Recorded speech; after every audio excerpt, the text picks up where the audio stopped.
you wanted the best, you've got the best podcast. The hottest podcast in the world. The Chris Voss Show, the preeminent podcast with guests so smart you may experience serious brain bleed. The CEOs, authors, thought leaders, visionaries, and motivators.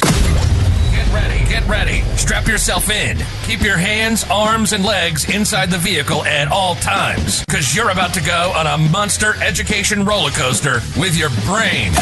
Now, here's your host, Chris Voss. Hi, folks. It's Voss here from thechrisvossshow.com. Ladies and gentlemen, there are things that makes official. Welcome to 16 years. 27 episodes of the Chris Voss Show, bringing you the most amazing minds, the most amazing people, and then there's just some idiot with a mic and a host that shows up as well.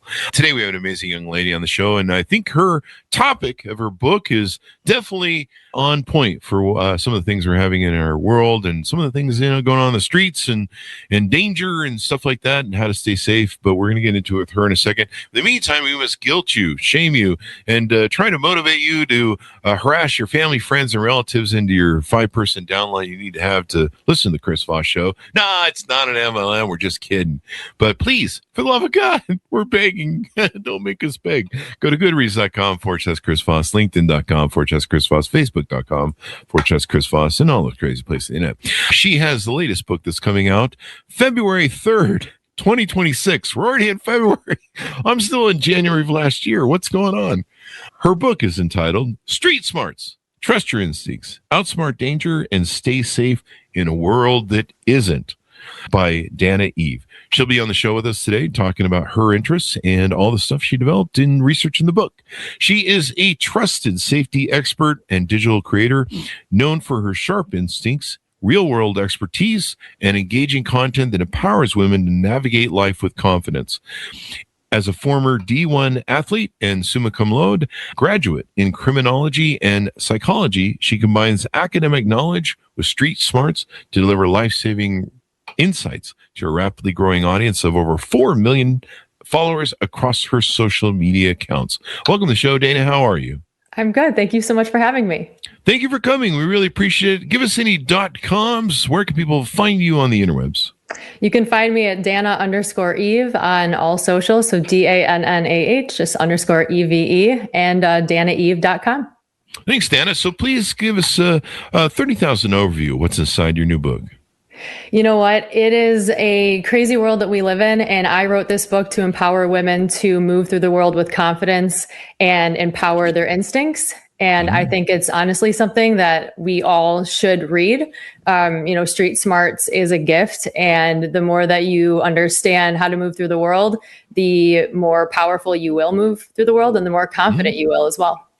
Power and confidence. This is your book. Now, I mentioned in the bio, you help a lot of women. Is the book targeted towards men and women, or just women? It's really targeted towards women, but, I have had plenty of men read it, my dad being one of them. And, I also had a former law enforcement agent read it. And there's something in this book for everyone, which is something that I think is really special. Yeah. I mean, I'm a really big guy, 6'2", and I'm kind of built like a football player, a fat football player. The audience is like, yeah, he is. And so I had an event last month where I was going down for a hernia surgery. I was bringing my mom from Utah so that she could do the thing there in Las Vegas. They just don't let you back on the streets. You got to be released to somebody. And so I was bringing her down, and we had our car jumped by just a random homeless guy, I don't know, who was at a gas station we stopped in. And he jumped in and was trying to start the car. And fortunately, I had come back out of the bathroom about that time because I was kind of concerned. And I had to deal with it. Situation. And fortunately, the cops have been watching him, and as soon as he saw me coming, he jumped out of the car and ran off. But and I probably should give a better background on that story. I know how to look around and make people, because usually marks, or people are looking for marks that aren't paying attention, right? You probably know this. And I'll usually give people an eye to let them know I made them. And I remember giving him an eye, going, I see you there on the couch, or on the on the bench there by the building, and I know I have your face now. I know you, and I give him that resting bitch face that I have, and that seems to work most times, but it didn't work this time. So danger can happen to anybody. I mean, he was willing to take me on. And he was just a little guy too. That was the funny thing. So danger can happen to guys and big guys and muscle guys and all that stuff too. It's a dangerous world these days. Absolutely. I mean, I say, danger, crime doesn't discriminate. It can really happen anytime, anywhere. Yeah. And being aware is really important. That's what kind of surprised me about this thing. Like I'm always checking my perimeter. I give dirty looks to anybody who looks like they might be hunting, and sociopaths will hunt. I mean, they're looking for marks. They're looking for people that are, they're looking at their phone or they're just not paying attention. And, they're looking for those sort of people. But yeah, let's see. So in this book, tell us about some of the things you talk about. One of the terms you have is why lie to survive should be part of your safety toolkit. Talk to us about this. So lie to survive is one of the foundations that I teach. It's something that I practiced my entire life. And it's crazy because the way it started was with my parents when I was a young girl, and we played it as a car game. My grandparents lived about 4 hours away, so we'd hop in the car, and we didn't have cell phones back then or tablets. So my parents made up games for us to play. And one of those games we called the lying game. And that kind of tied in with the what if game as well, where they would make me the main character of the story. And they would put me in situations like you're at a park and a man approaches you, age-old ploy. He has a puppy and he says, come help me. I lost the other puppy. I really need your help. Would you mind coming with me? And then they would allow me to think through the situation in a controlled and safe environment and ask questions. And I also learned how to lie my way out. So they would do the what if, then take it a step further to the lying game. So then what would you say? First, it was what would you do? Then what would you say? And I realized, at that time, I didn't know what they were really instilling in me, but that lying game, served throughout my entire life in uncomfortable situations that I wanted to exit. It de-escalated situations and gave me a safe out. And I learned how powerful that was. And, people will be like, lying, like, come on, that's what you preach. Like, that's ridiculous. And I'm like, no, listen, there's a strict boundary there. I'm not teaching you to be a liar. I'm not saying go lie to your family and your friends and your coworkers. You lie for your safety, and I will literally die on that hill. So I needed, a better name for it. And at the time when I started sharing my tips on social media, the lying game didn't necessarily have a ring to it. And I'm a big F1 fan, and we were watching Drive to Survive at the time. And I was like, what rhymes? And one night it clicked. I'm like, well, Drive to Survive is a fun name. Let's just call it Lie to Survive. So Lie to Survive was born. But it's crazy how many women will write into me or email me and say, like, I didn't understand the power of this, where, the society, especially like women, deal with society a lot different. The way we move through the world, where no should be a complete sentence, but it's not. Oftentimes it's challenge accepted. Lying your way out of a situation by saying, oh, my husband's meeting me, or no, this isn't my home. It just takes care of the situation right in it, and then allows you, like I said, to have that safe out, that safe escape, and empowers you to move through the world with, I have lying as a tool for safety. And it's really cool. Now, who was it that taught you this? Did you say it was your grandparent or my parents? My parents. So, you had good parents there. Yeah. Yeah. And probably more parents should do that, especially with daughters, but even young boys. I mean, everybody really young in these days. I mean, this, pedophilia seems to be everywhere. I mean, what was that show I used to watch all the time? Chris Hansen. And it's just extraordinary when you hear about the stuff that goes on. But, even me as a big guy who's got a resting bitch face and comes off, I can own a room. I've been in the presence of predators, sociopaths, criminal sociopaths that have not only done rape, but assault in their criminal background when I checked it later. And it's really dangerous. These people have a violent nature, a dangerous nature. And so, that puppy thing in the park, I like how you say, I believe this is what you say, you don't owe strangers transparency. Mm-hmm. You don't, yeah, exactly. You don't owe a stranger your truth too. I say that all the time. You don't know somebody until you get to know somebody. You don't know their intentions. So it's better to just make something up on the spot. If they ask you, say you're in an Uber and, they're dropping you off, is this home? Just immediately, lie. No, the answer is no. Yeah. We had do you do anything like being careful what you post on social media that gives away your location or maybe the school location of your children and stuff like that? Oh my gosh, I talk about this all the time. You have to Oh, be so great. careful what you post Yeah. online, especially, I mean, not only just on social media, but on your dating sites, dating apps as well, Yeah. because Dating apps as you well. don't realize how much information you might be providing somebody. You could Hmm. accidentally show them exactly where you live if your apartment building's in the background, and they could, crop that picture, do a Google search, and then all of a sudden they know where you live. So you have to be so mindful of what you're sharing out in the world.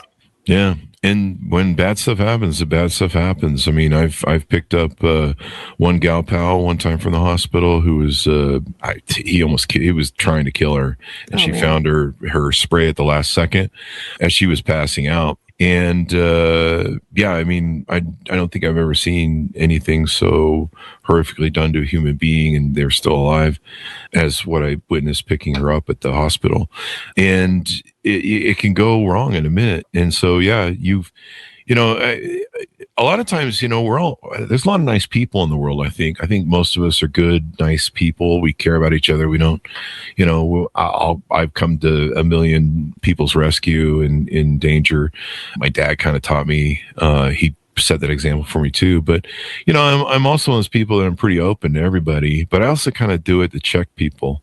But, and so sometimes we mistake that maybe this stranger is another nice person like you or I, and they might not be. They might be a predator. They might be a sociopath, and they don't see people as people. They see people as objects, and they don't see them as human either. So yeah, it's a really big deal. And I like how we all want to be nice, but there's some times where you're in a situation where you're not nice, and you got to understand what's going on, and you got to read the room. Like as a man who's a provider and protector, even when I'm on dates, I'm reading the room, and I usually sit my dates in different places or in corners where we can where I can watch the room, and where there's safety and stuff, because you just never know what sort of weird shit's going to go on nowadays. Somebody walk in a place with a gun, or you just never know. And you just gotta think about these things, and it's not really paranoia. I think some people think, well, oh, you're just being paranoid. No, it's just plain simple. Be aware. I do a lot of street shooting photography, and so I have to be aware of what's around me at any given time. I'm carrying like $15,000 worth of gear, and people come up on me and stuff. I've had lots of crazy transients. They're out of their mind, sadly, and sometimes they take a aggressive approach to me because they think that I'm maybe filming them or doing something, and whatever their paranoia is. So yeah, you really gotta have street smarts and be aware of the world that's around you. And too many of these people, I don't know what you think about this. Too many of these people are like this all day long. They're just walking around in public, and I've even done that and found myself, and I'm like, wait, I'm in some sort of situation here, and I need to be aware. What's your thoughts on that? Where people are just so into their phones and devoid of what's going on around them? It's a big problem. And I always say a distracted person is a very easy target. And we walk around and you see it all the time. People are glued to their phones. They're scrolling on social media. They're answering text messages, and they have no idea who and what's around them. And that right there opens you up to be vulnerable. And people don't understand that simply being aware is your best first line of defense at the end of the day, and can deter God knows what. And you espouse that. Live aware, not in fear, is, I think, one of your axioms. Exactly. Yeah, that's that's the core of everything that I do, because you can get paranoid. If you turn on the news, it's all you have to do. And so we know what's out there. And I do believe that the world is mostly good, but you can't be an ostrich and bury your head in the sand. You have to know that evil is out there and evil walks among us. So if you live with the mentality of, I'm going to be aware of that, I'm going to educate myself, I'm going to have the layers of defense and the tools and the awareness, I'm going to be able to handle a situation if God forbid it presents itself. But if you're distracted, you have no idea what's coming. Do you teach people maybe to take defensive classes like karate or jiu-jitsu or some sort of, defensive instructions or classes, or how does that fit into what you do there in the book? Absolutely. I don't preach that often. I've been asked that question a ton. I think it's highly beneficial. I think for confidence more than anything. But, when it boils down to being a woman in the world that we live in, physiologically, men are much bigger and stronger than us. So I always say hand-to-hand combat is the last resort. You don't want to let anybody close to you. So I always preach, awareness being number one, but then having layers of defense. And I say, carry something that you are comfortable and most importantly, confident and trained using. And there's a wide range out there. So that's what I preach. And that's what I believe in and practice myself. A lot of times I see, women can usually get locked in fight or flight, like a deer in the headlights mode. And they're trying to be socially nice and, they're not as aggressive and assholes like we are. We're designed to be disagreeable. Women are designed to be agreeable. And so I'll see a lot of times in situations, I have a big 5,000 member dating group. And so we have events where we go to and, people can actually date the old world style or meet up the old world style. And, sometimes there's a guy being aggressive or there's, he's got her cornered. I've been cornered by women. So to where I've been blocked into a situation where I can't escape. And we actually have to have security for me for those reasons. And, people that I can just be like, hey, come over here and get me away from this person. But, men, like you say, it can be aggressive and everything else. And sometimes I'll see women just become deer in headlights and they'll lock up and stay. And sometimes the best thing for them to do is to move and get out and not do that lockup. I've been known to do that as a man too in predator situations where I've locked down a little bit, but that's kind of the heavy that they hit you with when they're being overly pushy. I don't know. That's just my observations from my angle. No, absolutely. And that's back to the what if game and being aware and prepared where you think through these situations before you find yourself in them. So, I've had girlfriends where they've been on a date and, they've been asked like a weird question and they freeze and it wasn't a dangerous situation, which taught them that I didn't know how to react in this. So I'm like, okay, well, let's play this through. And once you start putting yourself in these situations and you start thinking, okay, what's my exit? I have lie to survive now as a tool. I don't owe my truth. You give yourself the ability to then know what to do in these situations should you find yourself in one where you're no longer freezing. You have trained yourself. Now I know how to act. I know how to exit. I know how to escape. Yeah. See, for me, if somebody comes off or something weird to me, and it clicks with me, I'm gonna change modes and I'm gonna turn to them and be like, "What the fuck did you say?" And right away, that person's gonna be like, "Oh." So, but yeah, a lot of women, I'll sometimes see that freezing at stuff, and then I'll see them locked into a situation. And as a host, I've thrown a lot of parties at my house, 300 or 400 people. I've thrown, we throw these events, and I've seen a lot of this where, whether it's a man or woman, they'll be overly aggressive in dating and hitting on somebody or whatever.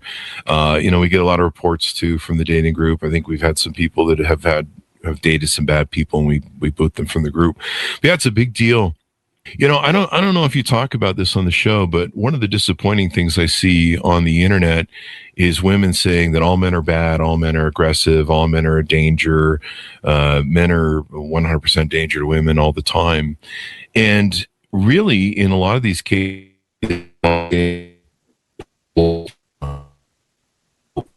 I've been cornered too by women, but they'll corner you into a situation where it's hard to get out and they're talking your ear off so you can't cut them off. And, and so grabbing another guy, if you grab just a guy, a lot of guys will come to your thing. You can reach out to a guy, you can grab him or you can point at one and wave him over. Most of us are designed as men to be protectors of women. We protect the womb. That's kind of what we do with the propagation of the species. There's lots of guys that run in to save women who are being attacked or attempted murder or anything else that goes on in danger to them that they don't know, and they'll get themselves killed. That's kind of, we're built to defend women. And so I don't know if you espouse that to women that, being afraid of all men, number one, is bad. And number two, you can actually use a lot of men. I've had women, signal to me, "Hey, I'm in distress. Come over here." Like I say, my dad taught me that. He's there. I would see, he would see women that were in distress or getting beaten and were, in heavy arguments where clearly the guy was being aggressive and he would step in. And so, I don't know if you espouse that, but that's just an idea because this narrative that all men are bad and evil and a danger to women is really just wrong. Let's put it that way. No, it's 100% wrong. And what's crazy is my dad played that role as well. And I witnessed it growing up, and I've heard stories, and it's really wonderful to know that that is the majority of men. So there is this false, false idea of like all men are bad and we should be, fearful of men. But even when I teach Lie to Survive, one of the tactics that I teach is my husband, my boyfriend, you use a male figure and strategically place that, because that's immediately intimidating to the other person. So by saying my husband knows where I am, my husband's on his way, my boyfriend's whatever you want to say, my dad, my brother, by placing that male figure in the situation, in the story, immediately that person's going, oh boy, now there's a threat here. So absolutely. And that's a strategy that women 100% should lean into. I myself, when I was on spring break, I'll never forget this, senior year, I was in a situation where there was this really creepy dude. I was 17. He was probably in his 40s, and he was following me around a bar in Mexico. And I walked over to one of my guy friends, and I was like, put your arm around me, like act like you're my boyfriend. And he did. And the guy immediately had nothing to do with me at that point. And the guy was like, my friend was 6'6", like he was this big, strong guy. And I was like, I strategically picked him out, and I was like, that's where I'm going. But it's an amazing tool. And you're right. Men are willing to help, and most men want to protect women. So knowing that and feeling that that's an option, I always say, like, if you're in a store and you feel that you're being followed, ask to be walked out to your car. If you're in a bar, go to the bouncer, go to the bartender. That's a safety tool. Do you know what I mean? Like knowing that and having that knowledge and leaning on men in situations can get you out safely. And absolutely. I mean, I am all for that. Yeah. I mean, wave a guy over, signal a guy, pretend like you know him, just wave to him and say, hey, come here. And so if, some guy is in your face being weird and all that, aggressiveness, have the guy come over and, you'll see things change, and you'll see like, hey, I'm, you can pretend like you know him, and sometimes guys will play along. I mean, I've had women do that to me. A lot of times when I'm a host at my events, I'm watching the room. I'm making sure that no one's being overly aggressive or weird, making sure people aren't cornered, making sure everyone's happy. And usually you can tell on women's faces when they're scared and they're in that frozen sort of situation where they don't know what to do, and the guy's there. This is kind of one of the other things. I think there was a tip that you had. Living alone, keep a pair of men's shoes by the door. Is that on the outside of the door or the inside door? Yeah, right on the outside of the door. I mean, I lived alone in many cities, and I always pretended like I had a male roommate or lived with, a partner. And it's amazing what that does. Like I would have a workman coming to the house, and I don't know this guy, I'm sure he's a nice individual, but at the end of the day, I have no idea. And I'm going to be alone in the house with him. So I used to do things crazy, like turning the bathroom light on in the shower and closing and locking the door. When the guy came, I would knock on the door and be like, hey, babe, Joe's here from whatever company. I would like make something up, and then he thought that there was a man in the house. Obviously you have to be strategic, because if it's a longer visit than this guy's in the shower for 3 hours, that's not necessarily believable. But having a conversation on the phone could do the same thing. Like, hey, like stop by whenever, and make sure that, the person's on speaker. They know what's going on. You've texted them, be like, hey, I'm going to call you and have this conversation to make it, make this workman think that you're coming over soon. It's the illusion that there's this male presence or, someone will be coming. And it just is a layer of protection. It's a really strategic tool to use. Yeah. I know how security and safety is for a lot of women, feeling safe. I think a lot of men really don't understand the depth of it and how far it goes with you guys at really feeling safe. Because we're aggressive and disagreeable by nature. That's our way. So, calling men in to help or leaving the boots. I love that idea. Or, hey, my boyfriend's in the bathroom right now. If you're at a bar, whatever the case may be. And I know men, I'm a man of men, and 98, 97%, 99% of guys would come to a woman's aid if she asked for help or whatever. She passed a note, a bartender. I mean, just any guy in a bar, really. And most guys, our captain savior kicks in, and we go, oh, well, there's a woman who needs some help here. And it's part of our biology. I mean, the reason we have women and children first get off the boat is because preserving the womb, preserving the propagation of the species. So we have like this natural, like when you guys need help, we have this natural thing that just kicks in and goes, I'll save you. And that's what we want. We don't want women being destroyed by sociopaths and evil people. But I like your vacation notes too. Walk with confidence, strong stride. A distracted person is an easy target. That's one of the things I always try, and that's why I always have that perimeter look, and I always mark people that I've seen you. I know your face. I've seen you. I know your face. I've seen you in your face. I don't like the way you're looking at me. I know you're hunting. I'm not your person. You may want to bugger off. Sometimes I've been aggressive with those because I know someone's in an area that they're up to no good, and I'll just give them a look like you should beat it and get the fuck out of here. And guys, we have ways that we signal that sort of stuff, and dominance and alpha male and all that kind of crap that we let people know. And those guys will usually defer because they're looking for weak people. They're not, when they meet a strong person, they're like, oh, I'm out of here. But I've met guys that are taller than me that are sociopaths, and there's something about our height that we can use. It's a level of aggressiveness, and you got some really successful TikTok channels and Instagram channels. I don't know if you want to promote those while you're here.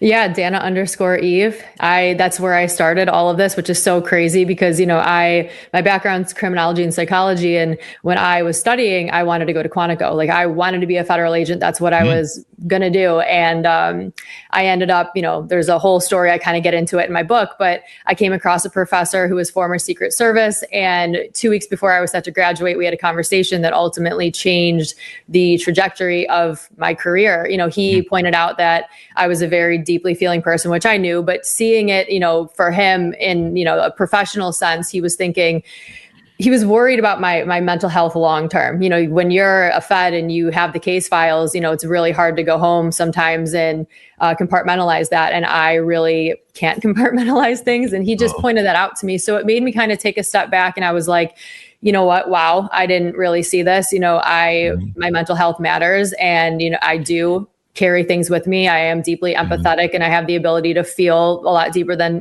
most people. So he was, I'm very thankful for him for that. And my book is actually dedicated to Chuck Barth is his name. And, I lost him at the tail end of COVID unexpectedly. And ever since I made that pivot away from becoming a federal agent, I had a hole in my heart. And I always had Chuck to kind of talk to about, all of that and stay in that world. And once I lost him, I realized just how much I missed it. And, I was like, I'm not doing anything with this hard-earned degree. And so a couple of catalysts happened. And, one was a mass shooting in my hometown. I had become a mother. So like it changed my perspective of the world a little bit, as well. You have this innocent human being and you're like, wow, there is, you see the evil through a different lens.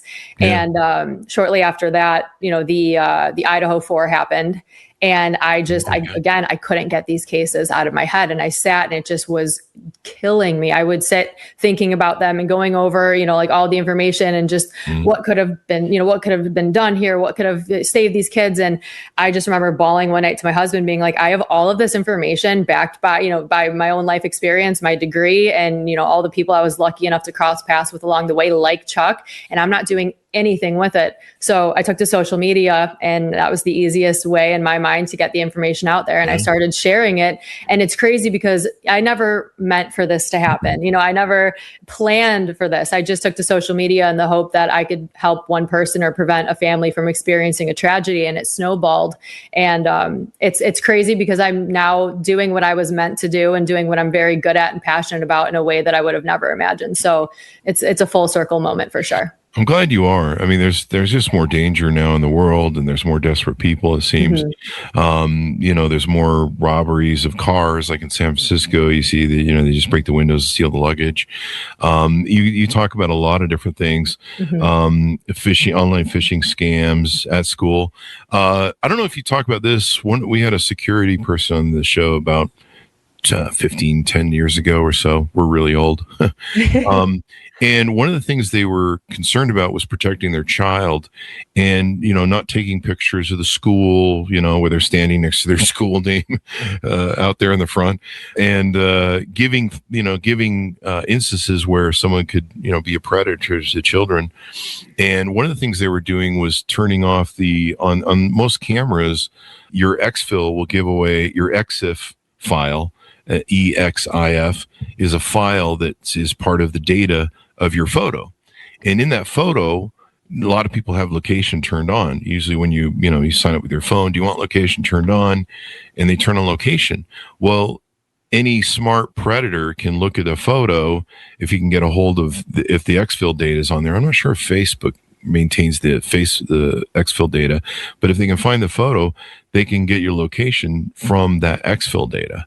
Mm-hmm. And so that's a danger as well. You just have to think about all these things because, it's a crazy world we live in.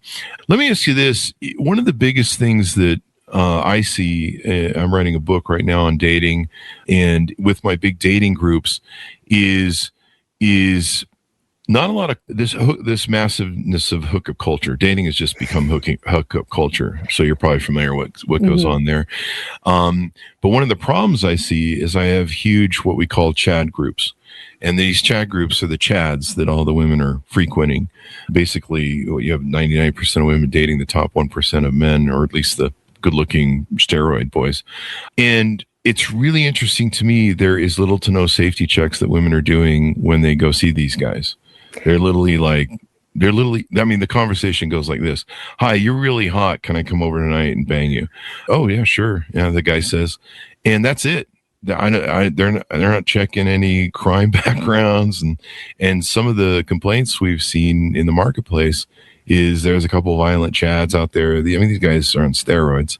I'm not throwing everybody's on steroids into having an anger issue management, but there's some of them that we had reports of where they had to go to the police for assault and stuff. So I don't know if you touch on that, but if you don't, just a suggestion that they really should check these guys out.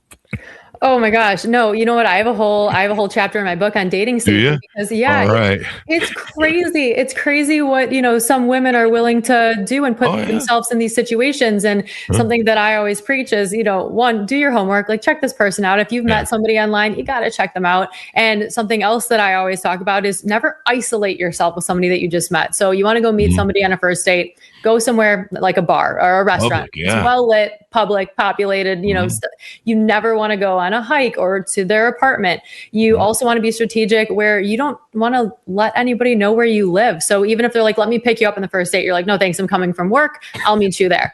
And you don't give somebody the ability to have your home address. And it's the same thing going home. I had when I was in the dating world, I had a guy he was being, very sweet and very kind, but I didn't know this person. I had just met him and he was like, let's share an Uber home. And I was like, absolutely not. In my head, I'm like, no, I'm basically showing you exactly where to find me. And it's just being strategic and getting to know somebody and not, putting yourself in a dangerous situation. Yeah. And the dating world is crazy. Something else that I talk about all the time. And it's an easy thing to do. If you are interested in somebody, do a FaceTime date first, do a vibe check, make sure that the person is who they say they are, make sure everything checks out, and make sure that most importantly, they make you feel safe and comfortable so that you're willing to then be like, yeah, let's do dinner. So the hookup culture is something that, you got to be so careful. Even, I'm not prudish or saying don't have a one night stand, don't do this. But from a safety point of view, if you go home with somebody at the end of the night and you're under the influence where you don't have a clear, your head on your shoulders and you're not thinking clearly and you're going to this person's apartment or home or whatever, you are opening yourself up to danger. Odds are, most people, you're going to come across somebody and it's just going to be a fun night. Yet, absolutely. But the evil is out there. So opening that door is not a risk you should take. That's my approach. And I don't know if you cover this part, but one of the things that women think they're being safe is they have these groups called "Are We Dating the Same Guy?" Oh my God. And I have the one side of dating, the normal side of dating, and then I have the chat groups. So I get to see all the messages. I get to hear about the action. These guys are going through 30, 60 women a month, and they're jacked up on roids. So they have ways of, doing 2 to 3 girls a day. And it's just insane. The messages that I see from women just throwing themselves at them. On top of that, they usually ask not to wear condoms. And so we have an 800% sexual disease, STD thing going on right now, 800% explosion of it across the nation. But it turns out that these groups that are supposed to be safe for women, the "Are We Dating the Same Guys?" are just chat directories. Literally the girls that are in those groups will find the chat that they like and they'll have like, oh, this guy's a real asshole. He's born, whatever, yada, yada, yada. They will call up the Chad and send him screenshots and read that and then go sleep with him.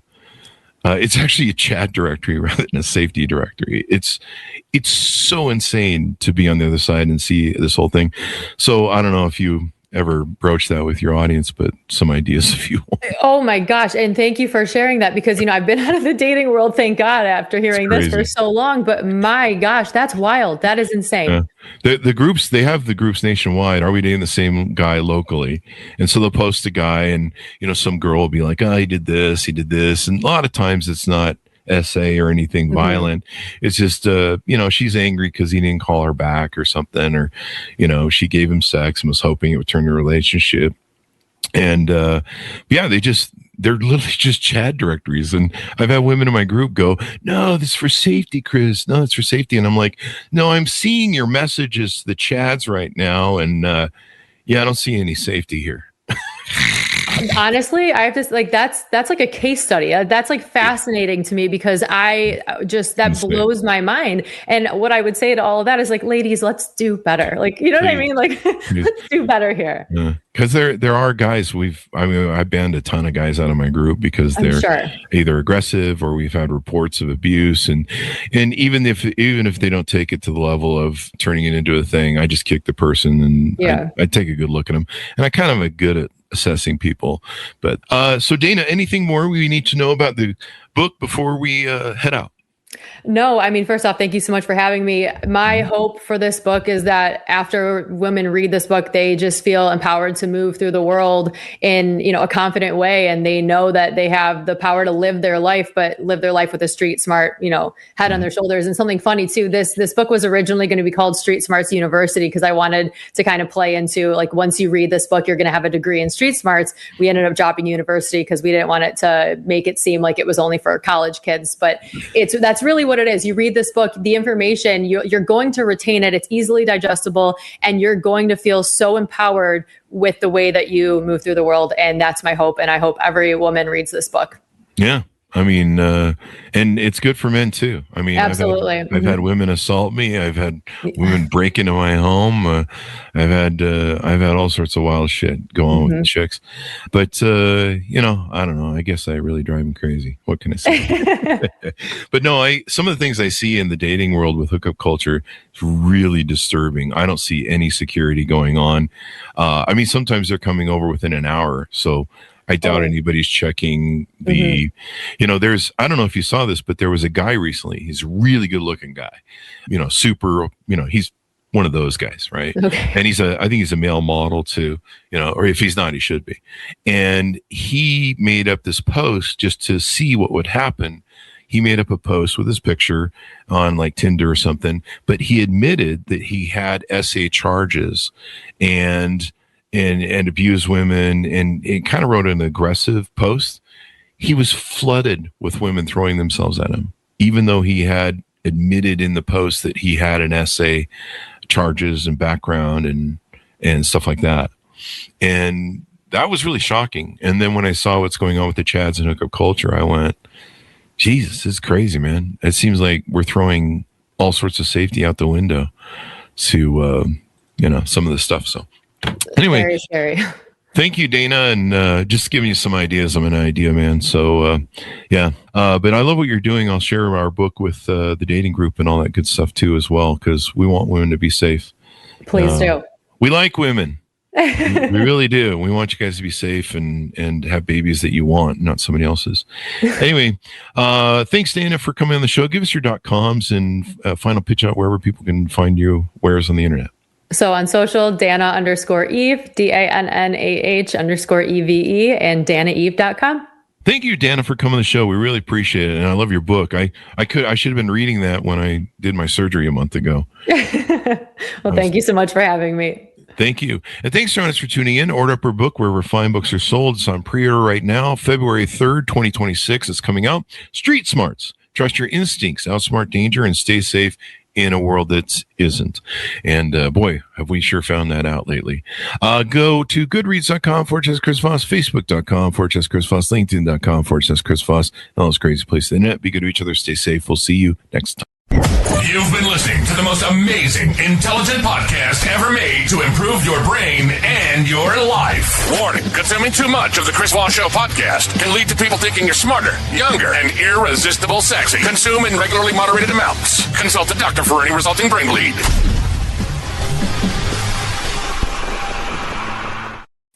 All right, there we go. Great show.